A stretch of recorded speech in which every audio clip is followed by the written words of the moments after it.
ഇന്ന് പലർക്കും അറിയില്ല അവര് കടന്നു പോകുന്നത് ഡിപ്രഷനിലൂടെയാണ്. അല്ലെങ്കിൽ അവര് പലരും റിയലൈസ് ചെയ്യുന്നില്ല അവർക്ക് ഡിപ്രഷന്റെ സിംപ്റ്റംസ് ആണ് ഉള്ളതെന്നുള്ളത്.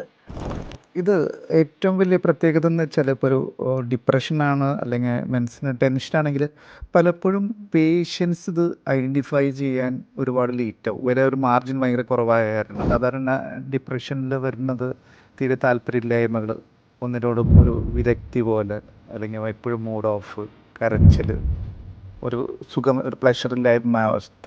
അപ്പം ഇവരിത് ഐഡൻറ്റിഫൈ ചെയ്ത് എത്തുമ്പോഴേക്കിനും ഒരുപാട് ലേറ്റാവും. എപ്പോഴും കൂടെയുള്ളവർ, അത് ഭാര്യയാവാം, അല്ലെങ്കിൽ ബെസ്റ്റ് ഫ്രണ്ട് ആവാം, കൊലീഗ്സ് ആകാം, ഇവർ എത്രയും പെട്ടെന്ന് ആൾ ഡൗൺ ആണ്, നമ്മുടെ പല ഗെറ്റ് ടുഗദേഴ്സിലും ആൾ പണ്ടത്തെ പോലെ ആക്റ്റീവായിട്ട് പാർട്ടിസിപ്പേറ്റ് ചെയ്യുന്നില്ല. അതുപോലെ ഇപ്പോൾ ഒരു ഇനീഷ്യേഷനൊക്കെ എടുക്കുന്ന ആൾക്കാർ തീരെ ഇനീഷ്യേഷൻ എടുക്കേണ്ടാവുക, ജോലിയിൽ ബാധിച്ചു തുടങ്ങുക, കുടുംബത്തിൻ്റെ കാര്യങ്ങളിൽ ഇടപെടാണ്ടിരിക്കുക. ഇതൊക്കെ ഐഡൻറ്റിഫൈ ചെയ്യുമ്പോഴാണ് എനിക്ക് തോന്നുന്നത് ഏറ്റവും കൂടുതൽ പേഷ്യൻസിനേക്കാളും കൂടുതൽ അവരാണ് ഇത് ഐഡൻറ്റിഫൈ ചെയ്തിട്ട് എത്രയും പെട്ടെന്ന് ഡോക്ടേഴ്സിൻ്റെ അടുത്ത് എത്തുന്നത്.